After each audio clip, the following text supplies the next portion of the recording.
한 주간 충북을 다룬 이슈들을 콕 집어 전해드리는 오늘 뭔일 이슈 지금 출발합니다.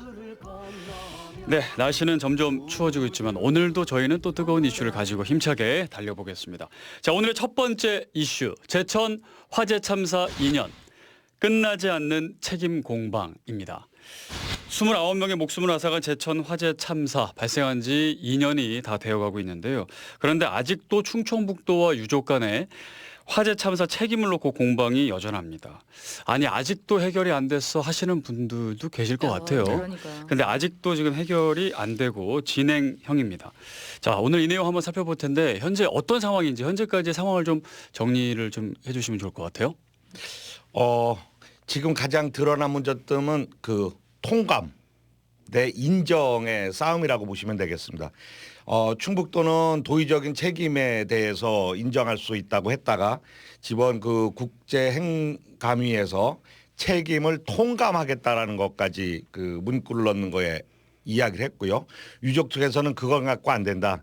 책임을 인정해라라고 하면서 서로 협상이 결렬됐습니다. 사실 그 지금 현재 2017년 12월 21일 날 제천 화재 참사가 발생했는데요. 며칠 지나면 2주기가 됩니다. 그런데 아직까지도 유족들과 행정당국에서의 배상 문제가 끝나지 않고 아직까지도 첨예하게 대립하고 있어서 아주 마음이 쓸쓸한 한 해입니다. 방금 이제 충청북도와 유족 간의 입장 차의 가장 큰 부분이 책임을 통감 그리고 책임을 인정이라고 해주셨는데 이게 어떤 차이가 있는 건가요? 좀 히스토리를 알아야 될 것 같아요. 이게 저희가 이 제천 사고가 나고 나서 가장 크게 이슈가 됐었던 게 소방당국이 대처를 제대로 했느냐 이 부분이었어요. 대처가 미흡했다. 그렇습니다. 그래서 당시에 화재가 이렇게 커지고 많은 사람들이 사상이 난 것은 소방당국에서 적절한 그 시간에 대처를 하지 못했기 때문이다. 이게 지금 유족들의 가장 큰 주장이었고 이것 때문에 사실 이 유족들은 소방공무원들에 대한 형사고소도 전부 다 한 상태였습니다. 그래서 이 형사고소 이제 조사 결과가 전부 다 이제 불기소 처분이 났거든요. 그러니까 뭐 혐의 없음 이런 식으로 증거불충분 이런 식으로 다 불기소 처분이 났는데 이 유족들은 이 사고에 있어서 소방당국의 책임이 있다라고 여전히 주장을 하고 있는 거고 이 소방당국의 어떤 소속이 이제 충북도가 당연히 이에 대해서는 적절한 이제 본인의 잘못에 대한 책임을 인정해야 한다. 이런 주장을 계속 해왔던 거죠. 그런데 이제 도에서는 이 소방공무원들에 대한 형사적인 책임을 이제 해본 결과 없었고 이에 대해서는 인정이 안 됐고 우리 충북도에서는 그런 상황에서 법적인 책임을 인정할 수 있는 문구에 대해서는 동의할 수 없다. 이 사고에 대한 유족들의 어떤 슬픔이나 이런 부분에 대해서 다 이해를 하고 본인들 역시 이제 충분한 배상, 그러니까 보상이죠. 배상이 아니고 충분한 이에 대한 보상을 유족 보상을 하고자 하지만 이에 대해서 법적인 책임을 인정하는 배상은 인정할 수 없다. 이런 주장으로 사실 양쪽 다 계속 다투고 있는 상황이죠. 그러면은 유족들의 주장은 일단은 지금 충청북도가 그 문구 뭐 책임을 통감하냐 책임을 인정하냐 유족들은 책임을 인정하는 걸 원하지만 충청북도는 인정하면 법적인 책임을 질 수 있기 때문에 그 부분은 조금 꺼려하는 거잖아요. 네, 그 유족들이 마지막까지 주장하고 원하는 건 어떤 건가요? 유족들은 사실 지금은 이게 문구의 싸움인 것처럼 보여지지만 유족들은 이 사고의 책임을 묻고자 하는 게 사실은 가장 큰 것 같습니다. 지금 기사에 나오는 것처럼 국가배상도 소송도 불사하겠다 이렇게 이야기를 하는 건 사실상 이 합의로 받게 되는 보상금이 이 배상을 받았을 때 금액에 비해서 부족함은 그다지 없거든요. 충북도에서 지금 제안하고 있는 금원이 약 78억 원 정도 78억, 맞죠? 예. 78억 원 정도인 것으로 확인이 되고 있습니다. 근데 실제 배상을 받는다고 하더라도 그 금원에 있어서는 큰 차이가 없다라는 게 이제 뭐 저희가 말하는 이제 법리적인 이야기들인데 그럼에도 불구하고 이게 왜 그렇게 중요하냐? 돈이 아니어도 근데 당연한 것 같아요. 유족의 입장에서는 사고의 잘못이 있는 사람이 적절한 처벌을 받는 것을 가장 사실은 돈보다도 원하실 텐데 그 부분에 대한 입장차가 좁혀지지 않기 때문에 아직까지 이 부분에 대한 다툼이 남아 있는 거죠. 근데 기사에서 보면은 보상의 어떤 행정안전부의 지급이 불가하다 뭐 이런 얘기도 있던데요. 행정안전부에서는 유족과 그 충북도가 협의를 해오면 특별구부세로다가 약 60억 정도를 만들어서 지원하겠다. 그리고 거기에 맞춰서 충청북도는 약 18억을 더해서 78억으로 전체 그 보상을 하겠다라는 거거든요. 그런데 이제 충청북도가 좀 전에 말씀하신 대로 그 책임 통감과 책임 인정에 대한 부분은 사실은 여러 가지 면에서 그 행정을 이끌어가는 면에서 큰 차이가 난다. 이 부분은 법률적인 부분도 있겠지만은 책임을 인정하게 되면 그 책임 소재를 만드는 그 소방관들 아니면 그 담당자들을 징계를 해야 되는데 미리 징계는 끝난 거거든요. 네. 그럼 이거를 재징계를 해야 되는 다툼이 있을 거고 그러면 계속 끝나지 않고 계속 끌려나갈 수뿐이 없다라고 이렇게 보지 않을까 싶습니다. 충북도에서 책임을 인정한다라고 한들 네네. 사실상 그 해당 공무원이나 이런 사람들을 재차 징계할 수는 없어요. 징계는 어차피 일사부재리 한 번밖에 안 되거든요. 그리고 형사상 고소가 이미 검토가 다 됐고 거기에 대해 새롭게 증거가 나오지 않는 이상 어차피 형사처벌도 다시 새롭게 한다는 건 어렵습니다. 그럼에도 불구하고 왜 이렇게까지 주장을 하느냐. 그 부분이 아까 말씀드린 것처럼 사고는 났는데 많은 사상자가 났는데 이에 대해서 정확하게 말하자면 책임을 지는 자는 한 명도 없다라는 생각인 거죠. 그런 마음이 들고 이 부분에 대해서 말씀하신 것처럼 뭔가 석연치 않다라고 느끼기 때문에 아직까지 이런 부분들이 어떤 유족들의 가슴에 남아있는 게 아닌가 싶습니다. 근데 말씀하신 것처럼 저도 조금 다른 면도 있다고 생각합니다. 저는 원만한 합의가 되면야 어떤 사회적인 갈등에 있어서 가장 좋은 부분이지만 유족들이 석연치 않아 하는 부분을 소송을 통해서라도 확인하고 싶다라는 그 마음도 충분히 이해가 됩니다. 또 다른 한편으로는 충북도에서는 우리가 지금 여기서 한 발 물러서 책임을 인정하게 되면 재차 소방 공무원들에 대한 징계를 하지 않더라도 그 소속 공무원들이 더 이상 어떤 일을 함에 있어서 적극적으로 일을 하지 못할 것이다. 우리가 지켜주지 않으면 우리 도가 이렇게 겉에 싸주지 않으면 어떤 이런 위험한 거나 순간의 어떤 판단을 해야 할 때 적극적인 어떤 노력을 할 수 있겠느냐. 왜냐하면 그 과정에서는 얼마든지 과실이 생길 수 있거든요. 그런 문제들까지 사실상 굉장히 많이 고민을 합니다. 이 부분이 사실 문제화돼서 이제 이슈화되고 소방공무원들에 대한 어떤 형사책임 문제가 됐을 때 많은 소방공무원들이 그에 대한 어떤 굉장히 불편한 심정을 토로한 적이 있거든요. 이런 양쪽의 어떤 그 갈등의 이유들이 다들 그럴듯하고 합당하게 이해가 됩니다. 그런데 그럼 이 부분이 이제 어떻게 해결되는 게 가장 좋겠느냐 이 부분인데 유족들이 고민하고 있고 유족들이 생각하는 부분들이 무엇일 것이냐 바로 의혹일 것이다라는 생각입니다. 이 수사나 이 과정이 정말 투명하고 깔끔하고 전부 다 공개가 됐느냐.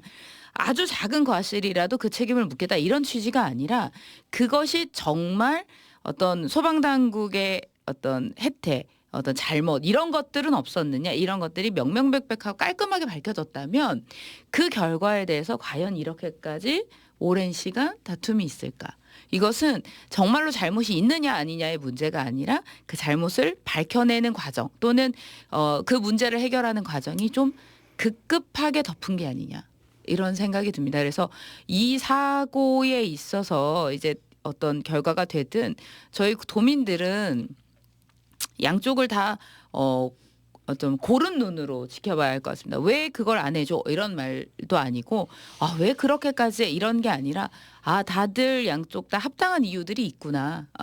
어떤 조화가 잘 이루어져서 합의가 되면야 참 좋겠지만 무조건적으로 그것만이 답은 아니니까 지켜봐 주는 게 좀 필요한 사건이 아닐까 이런 생각이 듭니다. 네. 일주기 지나서 저희들이 그 제천 화자 참사 일주기 토론회를 좀 했었습니다. 그때 좀 그 이야기 나온 부분은 이 모든 것을 소방관에게 떠넘길 수 있을 것인가에 대한 거를 조금 다뤘던 기억이 나는데요. 사실 그때 좀 보면 그 건물 양쪽으로 차 주차가 다 있고 그 주차한 차를 소방차가 건들 수도 없고 네. 또 건들면 다 보상을 해줘야 되기 때문에 그걸 치우는 데 걸리는 시간. 사다리 자가 없어서 그걸 민간 사다리 차를 이용해서 어떤 구조했던 이런 여러 가지 소방 간의 열악한 환경이 있었던 것 또한 사실이거든요. 또 그때 비춰졌던 그 장비 소방 장비가 부족해 가지고 개인 돈으로 사야 되는 어떤 소방관의 현실. 물론 내년 3월부터 국가직으로 전환돼서 이 부분이 이제 많이 해소될 전망이긴 합니다만 아무튼 그때 당시에 그 소방관의 열악한 현실이 드러났던 부분이 우리 제천 화재 참사고요. 물론 그런 거를 보면 국가가 우리 국민들의 안전에 대해서 얼마나 그 깊게 생각을 안 하고 있나도 드러나긴 합니다만 아무튼 그런 모든 부분을 소방관에게만 다 떠넘긴다는 건 조금 문제가 있다. 그래서 그 소방관의 이야기를 들었을 때 우리가 부족한 부분이 있고 잘못한 부분이 있지만 모든 거를 떠안아야 되는 거에 대해서는 심한 자괴감이 든다라는 이야기를 들었던 기억이 있습니다. 아무튼 뭐 의혹이 있다면 의혹이 명명백백하게 밝혀지는 부분도 있겠지만 조금 슬기로운 해답을 찾아갔으면 좋겠다. 그래서 그 슬기로운 해답 속에서 어떤 우리 제천 화재 참사가 남겨준 교훈을 통해서 우리는 더 안전한 대한민국에 그리고 더 안전한 충북에 우리가 어떻게 살아갈 것인가를 고민해봤으면 좋겠다 이런 생각이 듭니다. 아무쪼록 유가족들의 마음에 응어리가 없는 그런 원만한 해결이 있기를 바라보겠습니다. 자, 두 번째 이슈로 넘어가죠. 탈만은 지역주택조합 사업입니다. 지난달 30일에 청주의 한 지역주택조합 임원이 실종 10일 만에 속리산에서 숨진 채 발견됐는데요. 이 사건은 어찌된 사건인지 그리고 계속 논란이 되고 있는 지역주택조합의 문제까지 오늘 한번 짚어보겠습니다. 지역주택조합의 임원이 숨진 채 발견된 사건. 일단 어떤 내용인가요? 지난 22일 그 청주 351 지역 그 주택조합 임원이 속리산 묘봉으로 산행을 갔다가 실종된 사건입니다. 실종 약 7, 8일 만에 찾았는데 시신으로 발견됐고요. 그 부분이 왜 중요했었냐면 351지구에서는 지금 뉴젠시티 주택조합 그 반대 투쟁이가 있는데 거기에서 뉴젠시티 주택조합이 290억의 조합비를 날렸다. 그래서 지금 그 의문을 제기하고 소송도 불사하고 있는 중이거든요. 네. 그런데 거기에 중요한 A 임원이 등산을 갔다가 없어졌기 때문에 지금 현재 주택조합의 문제점까지 함께 드러났던 부분입니다. 근데 이 351 지구를 찾아보면 2008년 12월에 그 정비구역 지정 및 조합 설립 인가를 받았습니다. 그런데 사업성이 좀 부족하다라는 이유로 지지부진하게 오다가 2004년도 그 임원들이 뉴젠시티라는 그 서울의 업체를 끌어와서 뉴젠시티 지역 주택조합을 만들었습니다. 네. 그리고 나서 그렇지만 이제 청주시에서 물론 허가를 받지 못했습니다. 조합 설립이 되면 청주시의 인허가를 받아야 되는데 설립을 받지 못하고서 설립을 받은 그냥 모든 걸 리드해 나간 거죠. 그러면서 그 예전에 주택조합에 있던 돈까지 다 해서 그 돈을 지금 다 날렸다. 행방이 모연하다. 그래서 투쟁이가 결성됐고 지금 투쟁이가 그 돈에 대한 행방을 찾아가고 있는 과정입니다. 돈이 다 날아간 건가요? 290억 원이라는 게? 2015년 감사에 의하면 220억은 흔적 없이 사라졌다 그렇게 나와 있고요. 그 이후에도 계속 돈이 쓰여졌으니까는 뭐 현재 뭐 통장에 얼마 남지 않았다고 하는데 그 정확한 수치는 지금 현재 뉴젠시티 주택조합에서 소송 중이라 그 내용을 공개를 거부하고 있습니다. 220억이면 진짜 누집 강아지 이름도 아니고 그게 조합원들이 다 서민들이 이렇게 하나하나 낸 모은 거죠. 그 돈이잖아요. 네, 네. 그 요즘엔 이 지역 주택조합 얘기하면 그 지역 주택조합에 대해서 어떻게 생각하십니까? 이렇게 하면 원수한테 권하는 거라고. 이게 원수에게 권하면 딱 적당하다.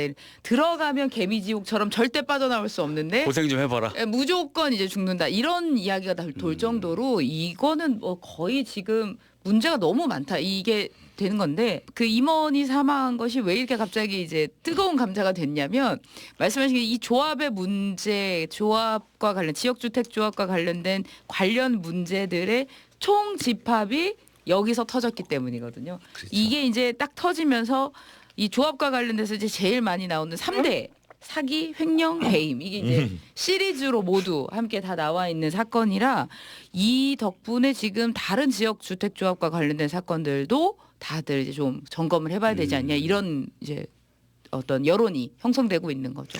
그래서 오늘은 조금 그 청주에서도 지역 주택 조합이 지금 많이 진행 중이잖아요. 예. 지역 주택 조합에 대해서 조금 짚어볼까 하는데 그러면 지역 주택 조합 이게 관련 있는 분 아니면은 조금 내용이 어렵거든요. 지역 주택 조합이란 무엇인지 좀 간단하게 좀 알기 쉽게 설명 좀 부탁드립니다. 지역주택조합이라고 하는 거는 그러니까 무주택자 서민들이 함께 모아서 적은 비용으로 어떤 주거 환경을 해보자라는 어떤 공유의 개념입니다. 그래서 좀 밀집해서 아파트를 줘서 주거 환경을 개선하고 그래서 집 없는 사람에게 집을 주자라는 공유의 개념인데 좋은 취지네요. 예, 취지는 좋죠. 그렇지만 이거를 공공 영역에서 하는 게 아니라 민간 영역으로 떠미는 거죠. 그러니까 민간 영역에서 진행하다 보니까 그거를 진행하는 사람들이 여기에서 쉽게 얘기하면 아파트를 지어서 돈을 벌어야 되겠다는 큰 욕심이 생기고 그리고 이 모든 권한이 조합으로 와 있으면서 자기 사리 사욕을 채우고 임의로다가 진행을 하면서 사실 어떤 문제가 발생했었냐면 현재 거주하던 주민들은 또 다른 곳으로 떠나야 되고 물론 거기에 돈 없고 어려운 나이 든 어르신들이긴 했지만 떠나야 되고 그냥 돈 있는 분들만 좀 자리를 차지하는 그러고 외부 인사만 유입이 되는 이런 과정을 겪어왔거든요. 그래서 지역주택조합의 문제는 그 모든 공공의 영역을 개인에게 떠넘기면서 여러 가지 발생하는 문제 또 이것 또한 다 개인에게 떠넘기는 어떤 그 공공의 실패다. 그리고 이 지역주택조합을 계속 진행할 건가에 대한 고민은 우리가 한번 지금 정도에서 해봐야 된다. 이게 지역주택조합과 관련돼서 되게 많이 착각하시는 게 뭐냐면 재건축 재개발이랑 동일시하신다는 거예요. 이게 두 개 완전 다른 얘기거든요. 재건축 재개발은요. 원래 그 지역에 땅을 갖거나 건물을 갖고 있는 사람들이 야 우리가 너무 낙후되어 있으니까 여기를 다시 한번 이렇게 쫙 해보자 이런 거예요. 그래서 두 개는 근거 법률 자체가 완전히 달라요. 지역주택조합은 여러분들 그 청약통장 하잖아요. 그 LH나 이런 데서 이제 아파트 딱 지으면 주변 이제 환경까지 딱 해놓고 하니까 무조건 아파트가 지어지면 집값이 올라왔단 말이죠. 네. 우리나라에서는 계속. 그러니까 이 청약이란 청약 통장을 통해서 거기에 들어가고자 하는 어떤 진입 장벽이 높았어요. 근데 이거를 청약 통장이 없어도 이 지역주택조합이라는 걸 만들어서 아파트를 가질 수 있게 하자 이런 약간 개념이었던 거예요. 그러니까 말씀하신 것처럼 얘는 완전히 주택이 없는 무주택자들이 집을 얻게 하는 게 주된 포인트예요. 근데 재개발처럼 아 내가 여기다가 돈을 넣으면 또는 내가 여기 땅이 있어서 개발되면 돈을 더 벌어야지 이런 생각으로 이 무주택자 여기에 자꾸 들어가시는 거예요. 지역주택조합에. 그래서 아 여기 아파트가 지어지면 내가 다른 조합원인 나는 다른 사람들보다 더 싼 값에 이 아파트를 받을 수 있겠지. 그리고 얘가 더 이제 뭐 아파트만 지어지는 게 아니잖아요. 주변에 공원도 지어지고 이렇게 말 그대로 환경이 딱 달라지면 값이 오를 거니까. 주변 시세에 맞춰서 오르겠죠. 오를 테니까 내가 더 거기서 이득을 얻어야지 이런 생각으로 여기를 들어가신 거예요. 네. 주택조합이 그 어떤 가장 유리한 점이 뭐냐면 이 진짜 자기 집을 가지려는 사람들이 모여서 조직을 만들잖아요. 그러면 우리가 시행사라고 하는 데가 있고 시공사 짓는 데가 있잖아요. 이 시행사나 이게 시공사는 뭐 당연히 이득을 가져가야 되니까 지어야 되니까 시행사가 갖게 되는 엄청난 이득을 사실상 주지 않아도 되는 거예요. 다 지어진 아파트에 들어가는 게 아니라서 이 시행사가 갖는 것들을 조합원들이 야 우리가 솔선해서 일을 하고 그다음에 거기서 이득을 좀 더 나누면 더 적은 가격으로 아파트를 얻겠지. 이게 이 지역주택조합의 가장 핵심 개념인데 문제는 이 조합을 만드는 이 조합의 임원들이 정말로 그런 마음으로 매우 프로페셔널하게 일을 해줘야 되는데 투명하게. 그렇죠. 누가 월급도 안 받고 저 뭐 많은 월급도 안 받고 24시간 그렇게 투명하고 프로페셔널하게 일을 할 거냐는 거죠. 그게 문제예요. 그리고 수천 명의 최소한 1,000명 이상의 이런 뭐 수백 명 조합원들을 이제 회의로 이렇게 쭉 의견을 끌어다 이런 회의체를 운영해야 되는 거거든요. 이게 얼마나 어려운 일인데 많은 사람들에게 의견을 수렴하는 것 자체가 굉장히 어려운 일인데 이걸 일반적인 민간 영역에서 어떤 교육되거나 어떤 훈련되지 않은 일반 조합원들이 단순히 내가 여기다가 아파트를 짓기만 하면 돈을 많이 벌 거라는 그런 생각을 가진 사람들이 과연 얼마나 그걸 잘 해낼 수 있느냐는 거죠. 돈의 액수가 굉장히 크잖아요. 그죠. 그러면 그거를 이제 자기가 관리하다 보면은 이 전문성도 없어서 조금 뭐 실수할 수도 있고 아니면은 이제 욕심이 날 수도 있고 이래서 임원들의 비리 문제가 지금 가장 큰 것 같은데. 그렇죠. 아니 그 조합원들이 이걸 좀 투명하게 관리하거나 중간에 이 돈이 어떻게 관리되는지 확인할 수 있는 방법이 없어요? 완전 깜깜이에요? 쉽게 얘기하면 우리 10명이 모여서 우리 집을 짓자라고 하는 개념인 그렇죠. 겁니다. 네네네. 우리끼리. 예, 땅을 내가 이 땅을 나중에 아파트를 짓겠습니다 해갖고 사용 허가만 95% 받으면 95% 이상을 받으면 거기에서 쉽게 얘기하면 아파트를 질 수 있는 권한이 생기는 거거든요. 네. 그럼 여기에 아파트 들어올 사람을 모집을 하는 게 조합입니다. 그러니까 우리 땅을 그 100평씩 가진 사람 10명이 모여서 그 1,000평 내 짓는 게 아니고 한 명이 시행을 하고 시행사를 붙여서 하고 사람들을 모집하다 보니 모집하려고 하면 광고비가 들고 여러 그 뭐 어떤 공사비가 들지 않습니까? 부대 비용들이 드는 거죠. 부대 비용이 들으니까 이제 그 속에서 돈이 이제 막 새나가는 거죠. 그런데 이거에 대한 결정이 임원 그 조합에서 위임을 받은 임원들 손에서 놀아나고 있는 거거든요. 맞아요. 그러니까 이 사무일지구도 그 임원 5명이 다 모든 거를 이끌어 나가면서 그 돈을 쓰는 동안에 사실은 조합원들은 알지 못하고 있는 거거든요. 말씀하신 대로 조합원들이 그럼 이걸 알 수 있는 방법이 없느냐? 알 수 있는 방법이 없진 않아요. 근데 어떤 단체나 어떤 조직도 항상 회계나 이런 것들을 굉장히 이제 정말 전문적인 회계나 이런 감시를 받지 않으면 그 구조에 대해서 아주 상세하게 알기는 사실 어려워요.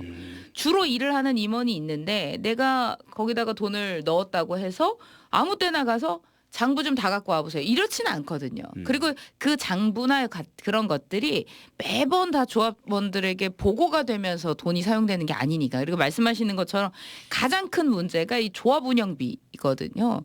이 조합이 구성원들을 조합원들을 모집하려면 광고도 해야 되고 뭣도 해야 되고 이런 것들이 많은데 이 한계치가 없어요. 한계치가 없고 이 돈을 써도 되나요? 이런 것들에 대한 승인 기구 같은 것들이 없었던 거예요. 지금까지는. 그냥 개인들이 모여서 하니까 그런 게 뭐 네. 그렇죠. 그냥 없는 거죠. 그래서 이번에 이게 법이 개정이 된다라고 하면서 이제 개정안이 올라온 거죠. 네. 아까 제가 개미지옥 잠깐 표현했잖아요. 들어가면 못 나오는 거예요. 주택조합에. 내가 괜찮은가? 이렇게 하고 한 3천만 원 넣었는데 이거 아닌 것 같아. 주변 사람들이 야 너 아닌 것 같아. 이거 네가 원하는 때 이사 못 들어갈 수도 있어. 왜냐면 그때까지 준공된다는 보장이 없으니까. 너 나와. 그래가지고 돈을 다시 빼고 싶은데 못 나오는 거예요. 이런 나오려면 손해를 감수하고. 손해를 감수해도 못 나왔었어요. 사실은 초반에는 네. 손해를 감수해도 내가 이게 다 놓고 나갈게요. 이렇게 하지 않는 이상 쉽지 않았던 거예요. 그러니까 이 부분에 대한 보완이랑 아까 말씀하셨던 건 이 깜깜이에 대한 보완을 하겠다 이렇게 하고 이제 법이 개정이 돼서 법사위에 올라왔는데 아직 통과된 건 아니네요. 그렇죠. 그럼에도 불구하고 여전히 지역주택조합을 공공의 어떤 영역에서 감시하지 않으면 이 문제가 해결되지 않을 것이다. 이게 사실 많은 전문가들의 공통된 의견이에요. 자, 그렇다면은 지금 저희가 지역주택조합 단점만 좀 얘기해서 현재 진행 중이고 거기에 참여하고 있는 분들은 아이고 이게 뭔가 또 이렇게 할 텐데 물론 그 전국적으로 보거나 우리 청주 지역에서만 봐도 지역주택조합이 잘 진행이 돼서 그럼요. 아파트까지 마지막까지 짓고 잘 마무리된 사례도 있지 않습니까? 장점이 뭔가요? 있죠. 장점. 예. 어떻게 했던지 간에 예전에 그 탑동의 현대 아파트나 이런 곳은 공무원들의 그 조합을 모아서 새로 만들어진 거 이러다 보니까는 그거를 주변에서 검증하는 절차가 확실하니까는 제대로 된 경우가 있고요. 지금 민간 영역에서도 뭐 오창이나 옥산에 조합을 만들어서 진 그 아파트는 지금 현재 뭐 잘 분양되고 지금 사람들이 입주를 시작했고요.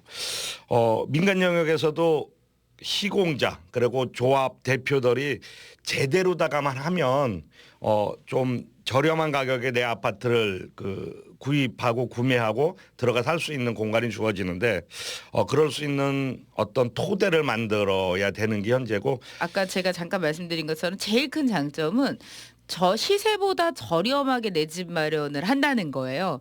그게 아까 그 시행사 원래 이제 아파트들이 건설사에서 짓는 아파트들은 그걸 시행하는 사람들이 있거든요. 그 시행사가 갖게 되는 이익을 전부 누가 갖게 되냐면 조합원들이 나눠서 갖는 거죠. 그만큼 이제 아파트 가격이 다운되는 거고. 또 하나는 아까 10명이 모여서 우리가 같이 집을 짓자 이런 개념이니까 이 아파트가 어떻게 지어질 건지 좋게 지어질 건지 좋은 자재를 쓸 건지 이런 것들을 다 조합원들이 결정할 수 있는 즉 믿을 만한 아파트를 믿을 만한 내 집을 가질 수 있다. 이게 사실은 가장 좋은 장점인데 이것과 관련돼서 이제 단점이 아까 말씀드린 그래서 성공된 사례들도 굉장히 많거든요. 근데 단점이 내가 들어가고 싶을 때 시기를 조절해서 들어갈 수가 없다는 거죠. 언제 예측이 안 되니까 뭐 그런 여러 가지 단점 그것보다 가장 큰 것은 믿을 수 있게 감시하는 감시 체제가 없다. 네, 이거죠. 네. 그럼 마지막으로 좀 짧게 지역 주택 조합 문제 어떻게든 이게 뭐 원천적으로 차단하지 않는 이상 가긴 가야 되는데 서민들의 피해가 지금 많은 상황이라 짧게 어떻게 해결해야 될지 한 말씀씩만 해주시죠. 네. 공공의 영역을 개인의 영역으로 떠넘겼는데 다시 공공의 영역으로 좀 들어와야 될 것 같다. 회계의 투명성 그리고 진행 과정의 투명성을 담보할 수 있는 어떤 제도적인 장치가 마련돼야 된다 이렇게 생각합니다. 네. 저도 비슷한 생각인데요. 돈이 지금 신탁회사에 들어가 있다라고 많이 광고를 해요. 근데 신탁회사는 그 돈을 보관하고 있을 뿐이지 어떻게 써야 쓸 수 있는지 아니면 그 쓰는 것에 대한 용처에 대해서는 감시하지 않아요. 그러니까 그걸 착각하시면 안 되거든요. 신탁회사에 있는 것만으로는 부족하고 그 돈을 그 업체 또는 그 일에 써도 되는지에 대한 감시 권한을 누군가가 가져야 됩니다. 반드시 공적 영역은 아니더라도 제 생각엔 반드시 그런 허가가 있을 때에만 돈을 쓸 수 있게 해야 하고 그 돈의 단위가 커지면 커질수록 감시를 받는 어떤 기관이나 사람들이 많아져야 하지 않냐. 이런 결국 제도적인 장비를 만들어야만 이것이 제대로 운영되지 않겠냐. 이렇게 생각이 됩니다. 감시할 수 있는 제도가 필요하다. 네, 오늘 본일 이슈 다음 주에는 저희 더 뜨거운 이슈로 찾아뵙겠습니다. 고맙습니다.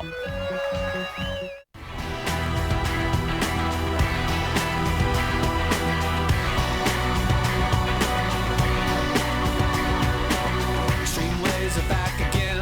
Extreme places I didn't know. I woke everything new again. Everything that I'd owned, I threw it out the window, came along. Extreme ways I know.